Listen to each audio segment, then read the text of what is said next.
আসসালামু আলাইকুম রহমতুল্লাহি বারাকাতুহু। প্রিয় দর্শক, আপনারা দেখতে পাচ্ছেন যে উলিপুর থানা ধরনীবাড়ি ইউনিয়ন মাজারটারি তেলিপাড়া এবং মাজারটারি মধ্যপাড়া পাশে যে বাউনি নদীটা আছে আপনারা দেখতেই পাচ্ছেন। এই নদীতে অবৈধভাবে কিভাবে ট্রাক্টরগুলো এসে বালু কেটে নিয়ে যাচ্ছে, নদীর গড়গুলো কেটে নিয়ে যাচ্ছে।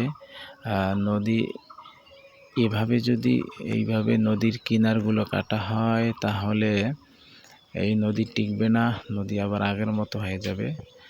প্রিয় দর্শক, আপনারা দেখতে পাচ্ছেন আমি প্রশাসনকে দৃষ্টি আকর্ষণ করছি এবং দায়িত্বশীল কর্মকর্তা যারা আছেন তাদেরকেও দৃষ্টি আকর্ষণ করছি, এমপি সাহেবকেও দৃষ্টি আকর্ষণ করছি।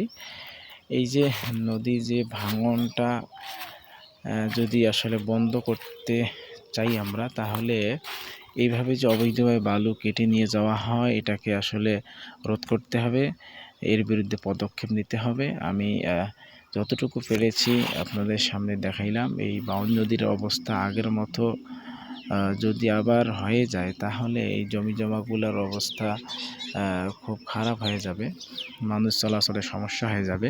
আমি তাই বলবো যে এই যারা অবৈধভাবে এইভাবে বালু কেটে নিয়ে যায় 6 চাকার গাড়িগুলো দিয়ে, এর বিরুদ্ধে একটা পদক্ষেপ নেওয়ার দরকার প্রশাসনকে এবং এমপি সাহেবকে আমি দৃষ্টি আকর্ষণ করব, এর বিরুদ্ধে একটা পদক্ষেপ আপনারা নেবেন।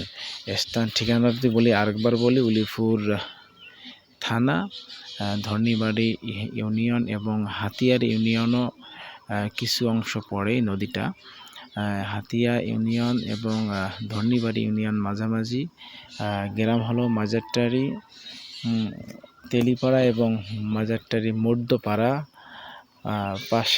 পাশেই হলো এই নদী, বাউনি নদীটা অবস্থিত। সবাই ভালো থাকবেন, সুস্থ থাকবেন। আসসালামু আলাইকুম রহমতুল্লাহ।